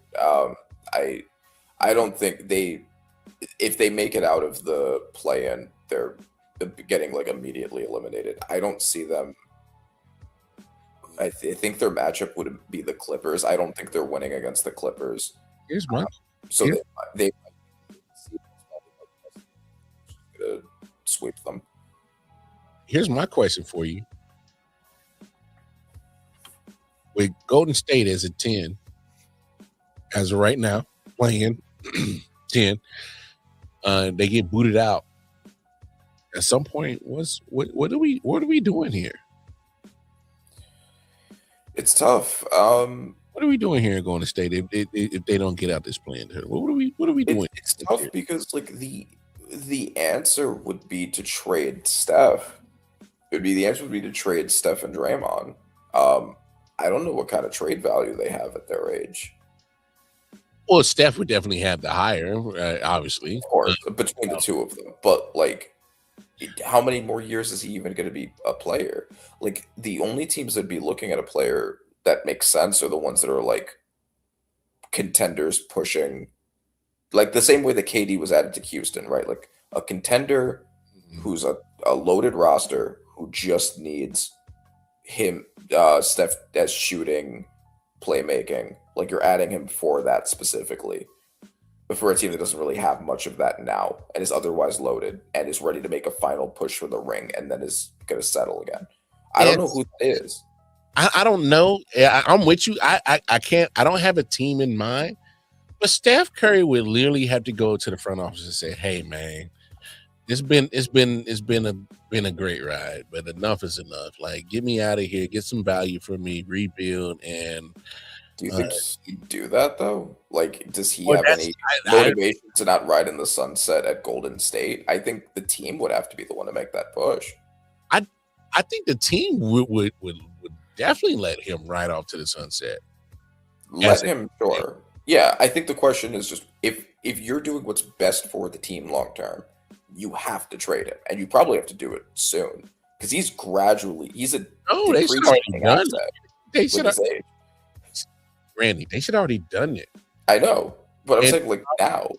But my thing is they've already shown that the deep loyalty to majority of the people that were part of that dynasty. They've shown the deep loyalty to Steve Kerr. They gave him all autonomy. They pretty much have so much say in how the organization runs, and he can act like, oh, we got general managers for them. No, bro. Like we know Steve Kerr. You got some pull in that front office, bro. I ain't fooled by it. All this mumbo jumbo you say in the media. You got some pull because you used to work in the front offices and you know how the front offices work. So come on. This is what I hate. And this is what some of these other places ain't going to do. When I know something is what it is, don't tell me it's not that. Yeah. All right. Steve Kerr, you used to run front offices. You forgot that we know that you were part of some of those organizations. You were part of the damn San Antonio organization and helping build what they were doing post your playing career. We know what's up, bro. We know. So when we know that you know how front offices work in the NBA, and you didn't become a coach of a dynasty in your John Gruden type of way because you took over a team that was real good and you just shoot in and start winning championships. We know what's up, bro. We know that you got some pull in that front office because you know how it runs and you know how to work it. I'm not an idiot. Like, don't see, that's the shit I'll be talking about. When you try to paint me like I'm an idiot. I'm not an idiot. And come on, Steve Kerr. Don't fool me, bro. I just looked at the rankings and I looked at which team. I was trying to imagine which team would be a good fit to make a trade for someone like Steph Curry. Do you know what I thought of? The Pistons. I think that they are the perfect fit if some team were to make a trade for Steph. They are in the perfect position to trade for an older player to make a final push because they're a contending team. Their biggest weakness has been shooting because Cade has basically had to be everything on offense. That's crazy. That'd be a crazy scenario. So now you have Steph and Cade shooting together. You have the defensive support depending on who or what you trade around them. So that way Cade and Steph don't have to be the primary defenders. So yeah, I mean, like you'd have Steph and Cade to guard. Cade wouldn't have to do everything himself. His efficiency would go up because he's sharing the ball with Steph. And just the fear of having to guard Steph. Like, you would still give him the respect of namesake, not even until you physically can see what he can still do. You would just give him that respect off a namesake, and that would ease up a lot of pressure off of Cade. Yeah, exactly. Like, I think of any team to be willing to trade for a player that's over 35 now. They're a team that I think makes sense to do that. Okay. I don't know what they give for it, but hey, I don't hate that. That's a nice little cooking you did right there. I see what you did right there. I see what you did right there. No, that's dope. But no, and then I mean, the rest of the West, I mean, I am kind of shocked Portland's kind of hanging around in there and they're playing, but obviously, if they make it out, they're not gonna make no noise. I mean, the West is the West. I love seeing the Spurs.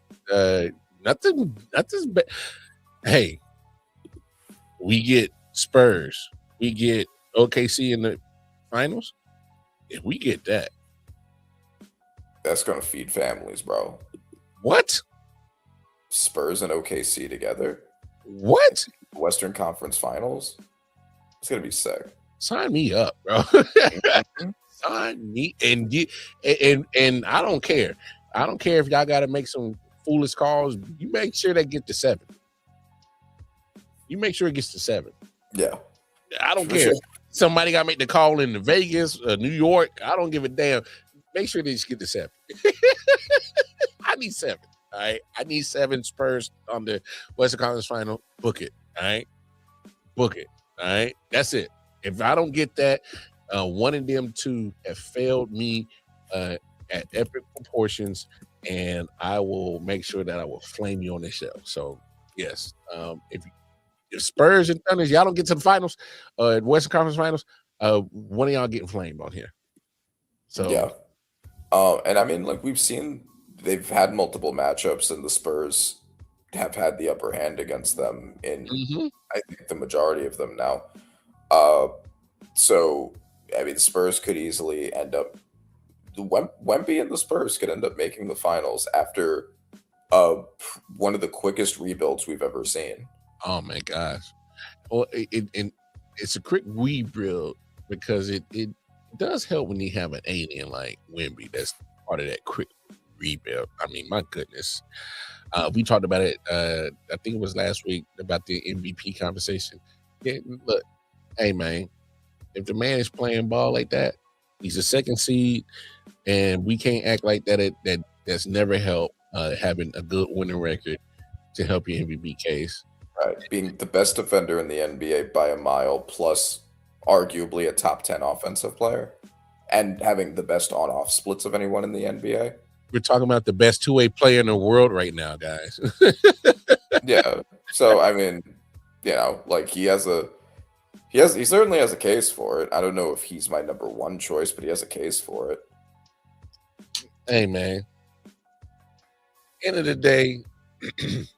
And also, I would be thrilled if the Spurs were the ones to be in the finals, specifically because the Knicks have a winning record against them.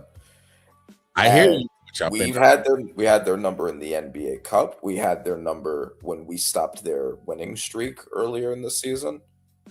Hey, Randy. They're a good matchup for us. Randy. All I'm gonna say is, my dog, and I'm not trying to put this juju on you, dog. All right. Don't put it. Take that juju back, damn it. Not because I got mad love for you, dog. Look, all I'm saying is that, bro, be careful, man. All right, because the sleeping giant in Boston is finally woken up. All right, Tatum's back. All right, Jalen, he's doing his thing. Hey, be careful, man. All right. I mean, Tatum hasn't been playing like Tatum. He got to get back in. He got to get back in shape, man. That's my point. We've already beaten the Celtics, a much better Celtics than the one we're going to be facing in the playoffs, with Tatum fully healthy. Drew Holiday, and also shout out to Drew Holiday, by the way. Since we were just talking about the Trailblazers, really helped turn that team around. Yeah, getting them frisky. I've always thought that he was an underrated player, but they had Drew Holiday. They had Porzingis for like 15 games or whatever. They had they had a better team. Tatum fully healthy, all of that, and we beat them like that. I hear you. Now they don't have some of those guys, and Tatum is also hurt. We're coming back from an injury and not playing like Tatum. I hear you. So if we could beat him before, with us also being a better team, a deeper team, with Grand Theft Alvarado, with the ascension of Tyler Kolek. Hey, just so you know, he's saying championship. He's a Celtics fan, so I mean, we saw what happened last time, so we're gonna see it again. Hey, look, If y'all even make it that far. what's crazy about the East for me is I know a lot of people are going to look like, oh, well, look at the teams that are obviously, Detroit, oh, man, Boston, like you said, the Tatum injury, blah, blah, blah. And a lot of people are going like, oh, well, Boston's going to be, kind of down a little bit. And here they are at 2 seed. I'm more looking at the fact who's not even in the play-in. I'm looking at Milwaukee. And here's why I'm looking at Milwaukee. Because we've had many discussions about Giannis Antetokounmpo. This has to be the nail in the coffin on why he needs to get out of Milwaukee, right? Yeah. Like, you're not even making playoffs. You're not even making play-in, bro. Like, this has to be the nail in the coffin. Yeah. And I mean, we could have the same conversation, like who's because I mean that's gonna cost more than even Steph, considering that Giannis is younger. Oh, yeah, because he's 30 years old, and he's at least got a good solid 8 years left. Yeah. So it's gonna take a haul to get him, which is my concern if it were to be the Knicks, because I know that that's what he wants. But who would be the best fit to trade for Giannis? Blow up the roster. The best for me, the best fit for Giannis is a team that has shooters but needs an inside presence. Yeah. On both sides of the floor. And I'm talking about offensively and defensively. I think your Lakers. Your Lakers do need defense, and they're always pushing for big stars. Do we got the shoot? Well, I guess we do got the shooters with Luka and Luka Reeves. And LeBron has become a better shooter in his later years. He's not someone to rely on, but he is a shooter. He's not someone you rely on, but I will agree with you that he has, especially with the 3-point shot, he's gotten more efficient with it down the line. But I'm ready to move off of old man Bron. I think it's time. It's time to cut bait with the James family. It's time because it's. Besides the 2020 championship, it hasn't yielded much. Other than ticket sales, which is an under talked about part of the reason that teams won't let guys like Bron and Steph go. Which I understand, but at the same time, like the Lakers is such a high profile organization in the NBA, I don't think they need a LeBron for ticket sales. Plus, they have Luka. Yeah. Who's not as big a star as LeBron, but he's not. Right. I mean, we're talking about but at the same time, I'm willing to also give Luka the benefit of the doubt of being a European star, which is on an international level. They're going to look at that as hella love, and actually, your game's looking a little bit more international flair in that stadium. So, so Luka's reach internationally might equal, and I'm not saying that LeBron is not international, so don't mistake what I'm saying, folks, because I think we all understand that LeBron is international. Of course. He's the biggest basketball star in the world that is an active player. But Luka, foreign players always bring a special fandom with their home country, sometimes their home continent. Yes. You get it. And just like, for instance, in baseball, you know why they're going to push Shohei Ohtani? It's because you know how many motherfuckers are in Japan? Billions. And if they all are willing to spend all that money on some MLB memorabilia with Ohtani on the back, you know how much money the MLB just made? Billions. There aren't billions of people in Japan, but I get your point. It's a lot of people. I'm just saying, there's a lot of motherfuckers. There's a lot of motherfuckers. So if they all was spending their money on a certain individual, certain player, like that's a lot of money being made. So, and with a lot of fanfare in Europe that comes with following of Luka Doncic, there's a lot of motherfuckers that's going to be rocking a lot of also Lakers jerseys. So. Yes. Also, non-American players do have because countries other than America and some others aren't used to having those dominant international stars, when they get them, they become loyal to them. Like Luka's home country is very loyal to Luka in a way that American fans aren't always for our stars, because we're used to being the international star setters. And whatever team Luka goes to, they a fan of that team. They was Maverick fans. They were. Luka fans now. Yeah, exactly. Because the ones that weren't already, because those were the hats they saw. no, without a doubt. But I mean, that's also part of that, I guess, different mindset of a lot of people generationally now. They tend to follow the player, not necessarily the teams. Yes. Which is a very NBA thing, especially. Yes. So it is what it is. Yeah. I mean, players move around so much. I guess it's in a sport like the NBA, which is always something that I guess I've personally disliked, although I understand why it happens. Because players move around so much, sometimes it just makes more sense to be loyal to a player than a team. I'm happy for the Hornets that they're in the play-in tournament. Yeah, they look really good. They've looked really good for a while now. Because they just been trying and just been trying to get some of substance to be competitive, and they've been trying. And hey, looks like they we'll see what happens what they do. One of the best shooting trios ever, like statistically, between Colin Campbell, Brandon Miller, and LaMelo Ball. Like that's they might have. And that's the whole point, because we've talked about like all. Randy, are they going to have the Rookie of the Year? Yeah, they might have the Rookie of the Year too. On top of that, are they going to have the Rookie of the Year in Charlotte, North Carolina? It's because Adam Silver had that whole thing we talked about tanking a few weeks ago. It's like tanking works. Tanking just works. Like you may not like it.